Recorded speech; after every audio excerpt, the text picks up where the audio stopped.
Once that sun got high, I think this big girl right here just gave us the indication that we should be going smallmouth fishing. So let's get on the second leg of that Triple Crown. That's a great smallmouth bass right there. Awesome. That is awesome.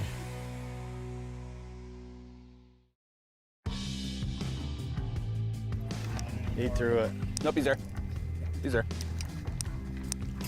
Nice one, Billy. Yeah, he's got good pull. All right, right on the edge of a weed line. Oh, there's another one right down there. Nice one. Get that tube going.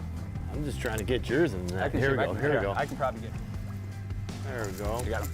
Had another one following right up.